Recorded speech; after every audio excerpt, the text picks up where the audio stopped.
Bueno, después de lo emocionante de la clortalidona, pasemos a otro tema. Ah, bueno, justamente son las 12 del día, como como decían los borrachines, ya aplaudió Miki. Entonces, ahora vamos a entrar a un tema que es propio de Greta. Es una enfermedad, es un síndrome muy conocido hace tiempo, pero que ha tenido un impulso reciente.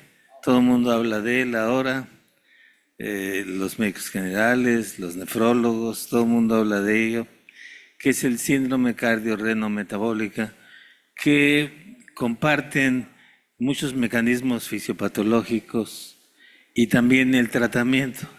Entonces Greta ha contribuido en esto y ha diseñado este acrónimo que se llama Macarena.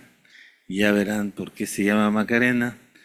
Pero bueno, sobre todo para el médico de primer contacto, este síndrome pues es algo con lo que ustedes van a trabajar el resto de su vida profesional y se van a enfrentar cada día más a esta, digamos, unitaria concepción de las enfermedades cardiovasculares. El título de la plática es Hipertensión como enfermedad sistémica más allá de la presión arterial, la conexión Macarena. Y para ello va a hablar el doctor Eduardo Mini, que es bueno, ya tiene muchos años de experiencia en esto. Él actualmente es investigador del Instituto del Poli, como decimos, del Poli, y ha sido jefe del servicio de cardiología del 1 de octubre, del ISSSTE, y ha ocupado muchísimos cargos, pero su raíz básica es que es un experto en fisiología y farmacología, y ustedes verán por qué. Adelante, Eduardo. Muchas gracias, Enrique. Con tu venia puedo yo hablar desde acá porque desde que me corrieron del seminario odio los podios. Bien. Bueno, esta frase famosa se le adjudica a este viejo aristócrata reaccionario, Joseph de Maistre, muy enojado con el pueblo francés porque había guillotinado a sus estúpidos reyes. Toda nación tiene el gobierno que se merece. Y desde entonces se lo usa para insultar a cualquier cosa. Tenemos la esposa, los hijos, los amigos, el servicio, el hospital, el coche y el consultorio que merecemos. Pero cuando se aplica la epidemiología no es un insulto, sino es una verdad incontrastable. Siempre hay, aparte o conjuntamente con el factor causal o los factores causales de la epidemia, algún rasgo que tiene que ver con la organización social, con la vida, con las costumbres, con la comida o con la forma de hacer el amor de los seres humanos. No se entendería, por ejemplo, las dos grandes explosiones de peste, la de Justiniano entre los años 500 y 700, y la segunda, la muerte negra, la peste negra, en los 1300, sin atender que en aquellos tiempos, Miguel, había, los burgos europeos eran muy sucios, sin infraestructura hidráulica y con una cantidad de ratas increíblemente grande, que explicó pues, entonces la diseminación de la Yersinia pestis, que acabó con más de la mitad de la población europea en ese tiempo. Y no se entendería tampoco la gran epidemia de tuberculosis en los siglos XVIII y XIX, pues responsable en la fase inicial de la concentración capitalista que movió a la gente de las ciudades, del campo a las ciudades, los hacinó en inmundos barrios y trabajaban 12 horas diarias en fábricas inmundas. De hecho, comenzó a disminuir la mortalidad y la incidencia de la tuberculosis antes del primer agente antimicrobiano. a principios del siglo XX, cuando, gracias a las luchas revolucionarias, perdónenme decirlo, se lograron mejores condiciones para los trabajadores. Y sin ninguna homofobia, pero pues el SIDA creció precisamente, o comenzó, en San Francisco y en Nueva York, pues por las prácticas sexuales un poco antigénicas que había. ¿Y qué hablar de la cardiopatía isquémica? Que no existiría, no es un azote de Dios, sino es la consecuencia de concentrar en nosotros los factores de riesgo. Bueno, y la hipertensión, pues es una pandemia, como ahora se les llama, y pertenece a ese grupo de enfermedades de la civilización. Y se les dice así porque eran desconocidas o muy poco prevalentes en el mundo primitivo. Recuerden ustedes que de los 100,000 años del Homo sapiens, pues 90,000 años por lo menos vivimos en cuevas, ¿no? Entonces, era absolutamente desconocida. Tengo una vieja discusión con mi amigo Luis Alcocer. Él dice que la hipertensión es una enfermedad consubstancial al hombre y que si fuera, bueno, y a la mujer también, para ser ahora equitativo, y que si llegamos a una edad suficientemente larga como la de él, pues todo el mundo necesariamente tendrá hipertensión. Y yo le digo que no. Y la prueba está en que todavía el sistema de la caza y recolección es tan exitoso que todavía hay 10 millones de seres que viven en ese sistema en 30 reacciones ecológicas. Entonces, para convencerlo, le pedí a una residenta mía que elaborara una revisión sobre la incidencia de hipertensión en esos grupos primitivos, tanto en África como en América como en Asia. Encontramos que la presión es 120/80 y les muestro esta hermosísima india, Yanomami. Son los indios amazónicos con unos nombres muy groseros. Los indios Carajo, los indios Yanomamo y los indios Chingo, pero así se llaman, no es culpa mía, ¿no? Y vean ustedes, Mancilla es un etnocardiólogo y demostró que hombres y mujeres, jóvenes y viejos, tienen la misma presión para bajito, rozando los 160. Entonces, me dirá Luis, es que no estudiaron a los de 80 años. Bueno, pues entonces ya, ante esos argumentos me rindo.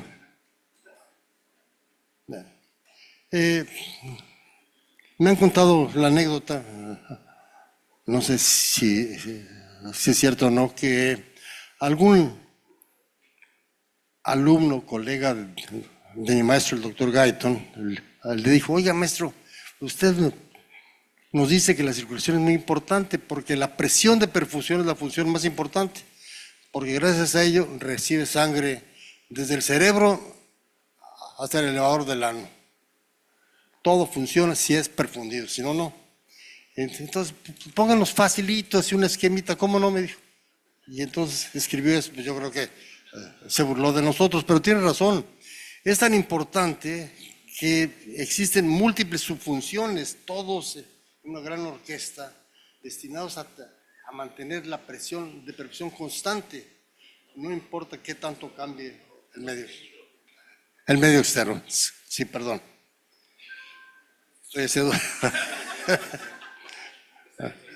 De mis épocas de dirigente juvenil. Más recientemente, no tanto, se hizo esta famosa teoría del mosaico. El doctor Irving Page, de la Cleveland Clinic, es un estadounidense ejemplar. No todos son como Trump, hay gente muy ilustre. Él y Eduardo Cuel, el argentino, o era uruguayo, no, que Milei, descubridores de la angiotensina 2. No, no, Uruguay. Bueno, entonces, Braun Menéndez, justo, premio Nobel, ¿no? Entonces, entre ellos dos descubrieron independientemente la angiotensina y combinaron los nombres. Uno dijo que era la angiotonina y otro la hipertensina, y la juntaron dos y formaron la angiotensina. Y él describió exactamente con esa teoría cómo funciona la famosa presión de perfusión. Es tan importante que hay múltiples funciones, todos enredados en una red de asas de control cibernéticas. Por cierto, la cibernética fue, entre otras gentes, descubierta por el doctor Rosenbluth en el Instituto de Cardiología, en donde muestra que esto es un sistema homeostático. Cuando alguien falla, los otros se ajustan para mantener incólume la presión de perfusión. Entonces, es justo que está el riñón, las hormonas, el cerebro, inclusive la corteza cerebral a través del sistema límbico, se conecta con el arquencéfalo y controla muchas. Las emociones intervienen entonces también en la regulación de algunas funciones básicas. Y gracias a esto entonces se hizo aparente de que no hay ninguna enfermedad aislada, ningún órgano aislado. Todos funcionan en pandilla. Entonces, una de las primeras fue Bright, el que dijo que el riñón estaba ligado al corazón, y hasta mis tiempos se llamaba a la nefritis aguda y crónica enfermedad de Bright, ya no. Y luego vino el famoso síndrome cardiorrenal con sus 5 situaciones, y luego el famoso síndrome metabólico, y finalmente le agregaron lo del riñón, y luego hay una institución llamada el caramelo, que parece caramelo, que es contrariamente a lo que preconizamos, y es una agencia para hacer negocio con grandes congresos internacionales. Y Macarena, que esto, les he preguntado a mis amigos, la alta jerarquía de Greta, quién es el autor, y todos dicen que no es el otro de toda la cosa. O lo hicieron individualmente, o lo hicieron en pandilla, y fue una idea genial, que yo, desde el momento en que me lo explicaron, lo aplaudí. Porque con un nombre de mujer, como parece que les gusta mucho a los de Greta, ¿no? Pues, todo eso, por fortuna. De una cancioncita pegajosa, etcétera, bailable, todo mucho más extenso que lo hacen los sistemas anteriores, y luego aceptaron de que entrara el intestino, y luego el sistema respiratorio, y ahora estoy proponiendo que entre también los cuerpos cavernosos, porque la hipertensión es la primera causa de disfunción eréctil. No se asusten, hay arreglo para esto. Entonces, esto es una cosa maravillosa, porque entiende la fisiopatología de este conjunto, pero sobre todo nos da claramente una estrategia preventiva y de tratamiento. No se puede tratar la hipertensión sola, no se puede tratar la disglucemia sola, los lípidos solos, todos en conjunto. Y bueno, pues entonces, obviamente, si el sistema circulatorio, como dijo Guyton, está unido a todo, pues entonces es claro que la enfermedad arterial, llamada hipertensión arterial, es una enfermedad sistémica. Tiene relación con el riñón, tiene relación con los vasos, con el pulmón, con el cerebro, con el hígado, con la obesidad, con la diabetes, etcétera. Entonces, los europeos llaman prime driver, el conductor primario, a la hipertensión, y es así, porque la forma más frecuente es la forma esencial, pero existen, está en el lado izquierdo, está todas estas causas secundarias, fundamentalmente la obesidad, que es la primera causa de hipertensión aparentemente primaria, aunque es secundaria la obesidad. Pero, para colmo, nunca ataca sola la maldita, sino siempre está acompañada de otros asesinos igualmente silenciosos al principio. El sedentarismo, la obesidad, la diabetes, la dislipidemia, la falla renal y lo que le agregan ustedes, en conjunto hacen un maldito gang que es verdaderamente sangriento y que es una de las lacras de la humanidad. Nuestros amigos de Greta ponen a la hipertensión, pues claro, está, pues es una asociación de hipertensión en el centro, pero en el centro está la obesidad. Y todo empieza cuando hacemos demasiada grasa y la angiogénesis no compensa el crecimiento del tejido graso. Entonces empieza a haber inflamación, disfunción en el adipocito, hay una inflamación sistémica y de ahí sale todo. O la inflamación o la misma obesidad. Por ejemplo, en el riñón, la inmersión del riñón o elevación de grasa extra intrarrenal es la causa de hipertensión, aún en sujetos que no tengan el fenotipo heredado de la hipertensión. Y luego, pues, la enfermedad llamada antiguamente esteatosis, pues es también un conjunto de alteraciones de los lípidos y de la inflamación. Y no se diga la resistencia a la insulina, que en sujetos con proclividad genética acaba en diabetes. Y luego esta resistencia a la insulina, combinada con su contraparte, el hiperinsulinismo, es el responsable de la triada lipídica, que en este país es la primera causa de infarto de miocardio, no la hipercolesterolemia sola. Triglicéridos altos, HDL bajo y aumento, no tanto de la masa del LDL, sino de las pequeñas partículas densas del LDL. Y entonces, los órganos vitales, miren ustedes, el riñón se enferma por la hipertensión también y se enferma por la diabetes, pero la pura obesidad echa a andar el fenómeno de la hipertensión.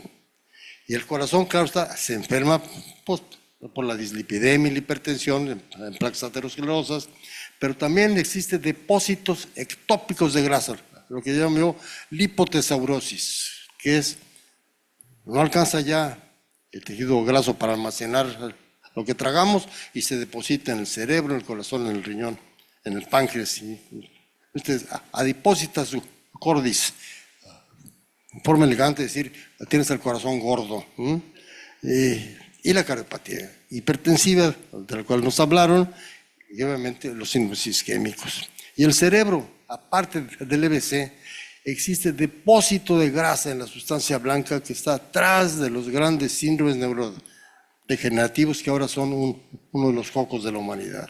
En fin, todo esto es un conjunto y todos están ensamblados en un mismo mosaico. Pero el centro para mí sigue siendo la obesidad. Miren en esto que es verdaderamente una catástrofe epidemiológica. Desde el 2000 a 2023, vean cómo ha aumentado sobre todo la obesidad, la prevalencia de obesidad en estas en salud que le cuesta un ojo de la cara a la sociedad mexicana, ¿no? El diagnóstico previo, como que no tienen dinero para comprar cintas reactivas, química seca, y entonces le preguntan al paciente, ¿se sabe usted diabético, sí o no? Entonces es una forma muy gruesa, bárbara, y aún así, ¿ustedes cómo ha ido aumentando? A 117%. Y el INEGI sí cuenta bien los muertos, y miren ustedes, 81%. Curiosamente, los secretarios de salud que criticaron tanto a Gatell, pues vieron esto y no hicieron nada absolutamente para detener la catástrofe que ahora tenemos encima. Este es un concepto del doctor Carlos Fernández, el señor México. Imagínense ustedes de que tienen un enfermo que es hipertenso, tiene el colesterol alto, el HDL bajo, triglicéridos elevados, fuma, tiene diabetes o glucosa anormal en ayuno, está gordito y no se mueve. Dice, don Chuchito, usted está a punto de infartarse. Y eso es lo que le está pasando a la nación. O ya se infartó. Solo en los años del COVID le ganaron a las enfermedades del corazón. Y la segunda es la causa de la diabetes. Ya apuntarán ustedes que ahora no se muere la gente de coma diabético, sino de las complicaciones de ella. Fundamentalmente, 2/3 partes son complicaciones vasculares. Ese es el gran reto. Y abajo de eso está la obesidad, que no lo cuenta como causa de muerte, pero está atrás de esto, de las enfermedades cardíacas y de la diabetes.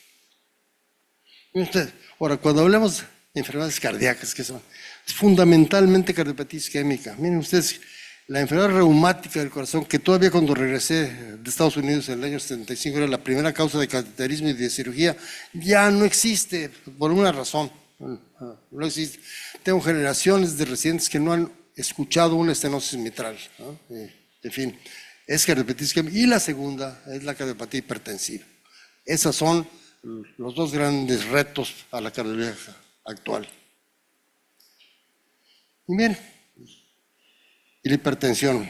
Vean ustedes cómo en estos datos nuestros aumenta poco a poco con la edad, como ya se ha dicho aquí, y al principio, en los años juveniles, los hombres son más hipertensos que las mujeres, pero luego nos ganan las féminas, muy probablemente porque los hombres ya se murieron, ¿no? Y entonces, es una enfermedad que avanza con la edad. En eso tiene razón Luis, e inclusive sujetos que no tienen el fenotipo hipertensivo heredado o los fenotipos, cuando llegan a cierta edad, por endurecimiento arterial, por senescencia vascular, hacen hipertensión arterial sistólica, pero no en los hombres primitivos, porque la senescencia vascular también está ligada a las malas costumbres.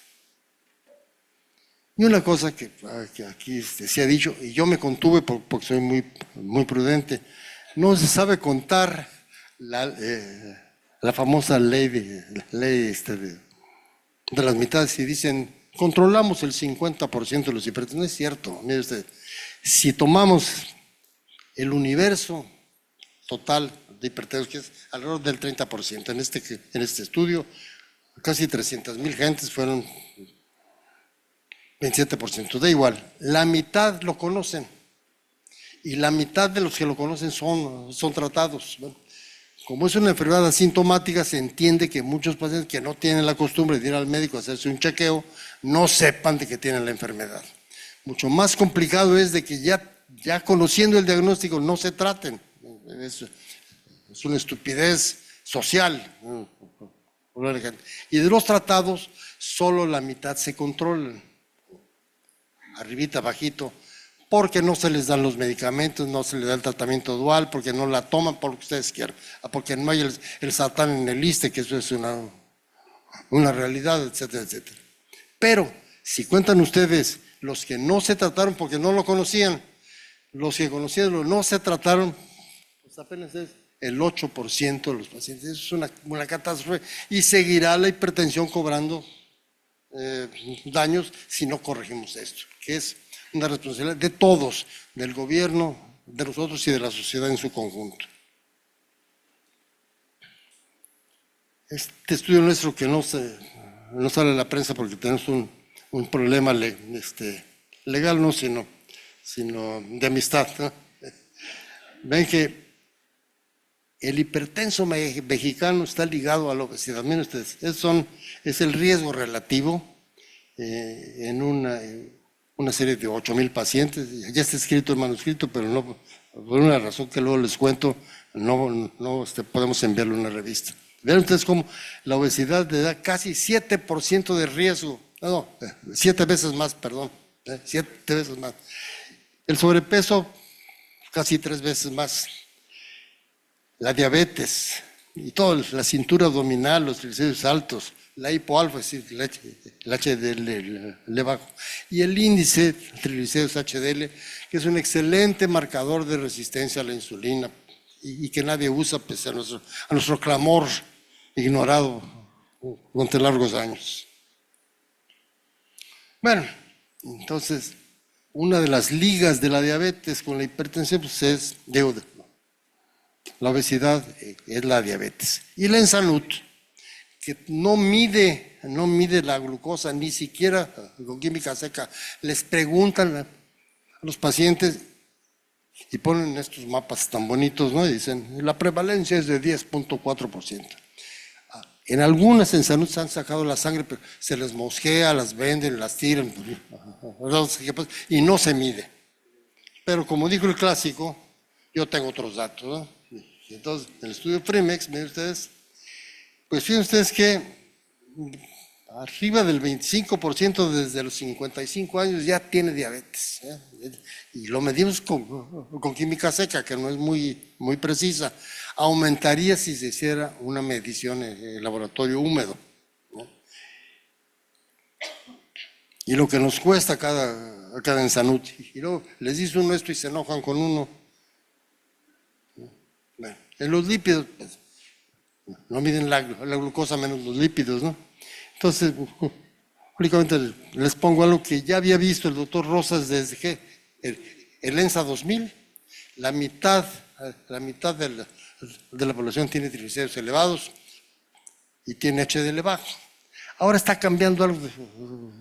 Dos estudios recientes muestran que el HDL está aumentando en la población mexicana, no sé por qué, no me pregunten. Y en contraposición, la mitad de la población tiene triglicéridos elevados y 2/3 tienen HDL bajo.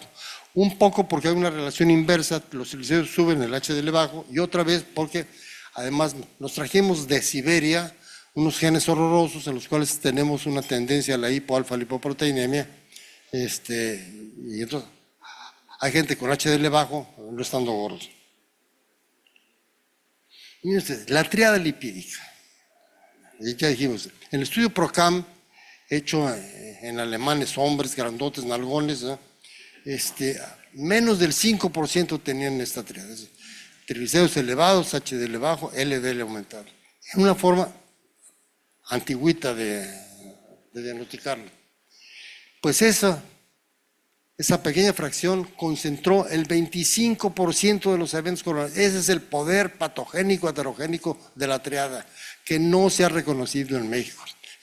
El estudio Lindavista, dirigida por mi hija, imaginen ustedes, pues casi el 50% de los que tenían síndrome metabólico y los que no tenían esta triada. Ese es exactamente el enemigo dislipidémico a vencer. Y no me digan que los triglicéridos no hacen daño. Bueno, no le hagan caso al doctor Mini ni a su hija, estamos locos. Una familia de insanos, ¿ok? Pues háganle caso a los de Copenhague, ¿no? O a tantos estudios gringos que hay, ¿no? Ustedes, con 88 de triglicéridos aumenta el doble el riesgo de infarto de miocardio. Entonces, no quieren creerlo porque dicen los gringos que no son importantes, y eso me recuerda un chascarrillo de un amigo mío revolucionario cubano que dijo: ¿sabe, chico, cuándo va a llegar el comunismo a México? Cuando sea invadido por el ejército rojo de los Estados Unidos, ¿no? Entonces, hasta que los invadan los gringos van a decir: los triglicéridos son ciertos. Miren, un estudio reciente. Ustedes el colesterol ahí, pero miren los triglicéridos, desde los jóvenes tienen, todos los triglicéridos, hombres y mujeres altos. Y vean el índice TGHDL, cuando aumenta los triglicéridos aumenta el riesgo no solo de enfermedad coronaria, sino también de diabetes, ¿no? Y cuando baja el HDL, es un excelente marcador de resistencia a la insulina, mucho más fácil que el HOMA, más barato y casi tan bueno como él. Vean, nadie lo usa. Y ahora está incorporado, creo que el chopo, ¿no? Pero los expertos en lípidos no lo usan porque obviamente los estadounidenses no lo dicen, y entonces, aunque fue inventado por los investigadores del Framingham, no lo usan. Y miren, ya lo mencionó ayer Alejo, con 150 miligramos, que es una cifra totalmente inadecuada, la mitad de las LDL son chiquitas y densas, aterogénicas, y cuando el cociente TGHDL está abajito de 4, 77% de las... Ese es el poder aterogénico. Los triglicéridos son ácidos grasos unidos a una glicerina. no son heterogénicos, son el combustible ideal, hasta el corazón usa eso. Pero es que cuando aumenta también el LDL. No la masa total, a lo mejor no, la población de LDL pequeñas incidencias, altamente heterogénicas. Y miren ustedes, bueno, es bueno siempre abrevar en las fuentes internacionales, por supuesto, pero también hay que investigar nosotros. Aquí hay un estudio en el cual comparamos una población de infartados con una de los infartados de edades más o menos y de género. Bueno, ven ustedes cómo en rojo está lo que es diferente entre una población y otra. Como todos tenían el HDL bajo, pues entonces ahí no hubo diferencia, excepto cuando estaba muy bajo. La hipoalfa severa abajo de 30, ahí sí, en la población total y en los hombres. El LDL, pues solo en los hombres ligeramente, pero vean ustedes el riesgo relativo de los riesgos altos en hombres, en mujeres y en la población total, y la triada lipídica. Y no se reconocen. No traje los datos porque apenas los obtuve, pero en 200 pacientes en medida coronaria, el 80% tenían el colesterol abajo de 130. Y lo que los infartó fue la triada lipídica. ¿Cuándo vamos a aprender esto? ¿Cuándo vamos a aceptarlo, aunque no lo digan las guías europeas y no lo diga la guía estadounidense? Una palabra, la obesidad sola aumenta la presión arterial. Existe una compresión del asa de Henle y de los vasos rectos. Eso por una razón, mecanotransducción a lo mejor, activa a la proteína de que saca sodio del líquido, con la consecuencia de que llega un líquido al túbulo distal bajo en sodio, y esto lo detecta la mácula densa, que es un osmómetro, y le manda, entonces lo lee como que está deshidratado el patrón y manda una señal para que se active el eje renina-angiotensina-aldosterona. Entonces, una consecuencia de esto es a todo paciente, o a la mayor parte, si no hay una contraindicación de obesos, hay que darles un modulador del eje renina-angiotensina-aldosterona, el que ustedes quieran, IECA o ARA2. Pero a la vez, la leptina, que no le hace caso el gordito, que en los animales el aumento de la leptina apaga el hambre, los gorditos humanos comen, son hiperleptinémicos todos y siguen comiendo, hay una resistencia a la leptina, pero la leptina entra al cerebro y entonces activa la activación del sistema simpático. Todos los gorditos están sudorosos y taquicárdicos. Díganme si tienen razón los europeos al mandar a los beta bloqueadores hasta la cuarta posición o quinta posición. Hay que dar en los obesos mexicanos, si esto es cierto, y habría que probarlo en un estudio, hay que dar siempre una combinación de un modulador del eje renina-angiotensina y un beta bloqueador vasodilatador. No el metoprolol, no el atenolol, sino vasodilatador. Y el intestino, eso por fortuna Greta lo aceptó en el Macarena, y existen dos formas. Uno es a través de la disbiosis, que rompe el equilibrio entre los gram positivos y gram negativos, bacteroidetes y firmicutes, y entonces permite que entre el liposacárido y otros elementos bacterianos y actúan en receptores específicos y echan a andar una tormenta citocínica que oxida el LDL y disminuye la secreción de óxido nítrico, hace disfunción endotelial. Y de otro lado, estos pequeños ácidos grasos chiquitos de 3 carbonos, butírico, acetato, etcétera, actúan en receptores específicos en los vasos. Unos causan hipertensión y otros normotensión. No me pregunten por qué, la biología siempre tiene una explicación y un lenguaje. Todavía no hemos descubierto por qué el niño intestino hace sustancias que aumenten y otras que disminuyen la presión. Pero el hecho es de que la microbiota interviene en la génesis de la hipertensión normal. Y sobre todo las sincretinas. Dice un alumno mío al ver esto, dice, oye, pues si esto es la microbiota, entonces estos análogos son la droga Macarena. Y sí es cierto, ¿no? Justamente, no solo bajan el hambre, bajan el peso, actúan en todos lados, inclusive en el corazón, en el riñón, en los huesos, en el tracto intestinal, tienen una acción sistémica que no hemos explotado. El problema grave es el precio, ¿verdad? El precio, pero algún día llegará a bajar y entonces va a ser incorporado en muchas de las terapéuticas actuales. Y sobre todo, las sincretidas tienen una relación directa con la presión arterial. Tanto en el corazón, bajan la inflamación, aumentan la toma de glucosa, bajan la lesión isquémica, aumentan la función del ventrículo, estimulan la contracción. Y en los vasos también tienen un efecto vasoprotector. Y una de las evidencias actuales es que esta droga, que la usan para caber bien en el bikini, pues tiene una acción importante. Bueno, no es una gran droga, pero bueno, baja alrededor de 8 milímetros la presión sistólica, ¿no?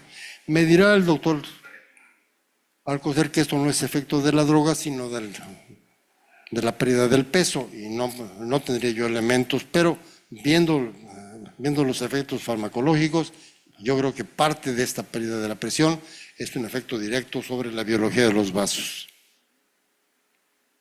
Y con eso termino diciendo, el Estado mexicano y nosotros, bueno, a lo mejor nosotros no, pero muchos médicos actúan como en la izquierda. Yo trato la hipertensión arterial y le mando la diabetes al endocrinólogo. Bueno, pues, yo soy psicólogo, neumólogo, trato el tabaquismo, no me meto con la dislipidemia. Y entonces el pobre paciente necesita ir a ver 5 o 6 médicos a que le atiendan todo en diversas enfermedades, manifestaciones fenotípicas de una sola alteración, que es la obesidad.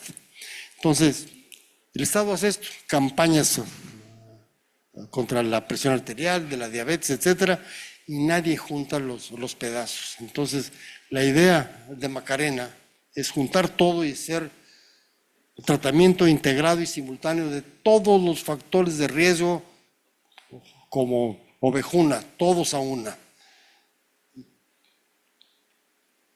Con esto, bajo la égida del gran Tlatoani, y esto va dedicado a Enrique Díaz y Díaz de Ayuso, les agradezco mucho su atención.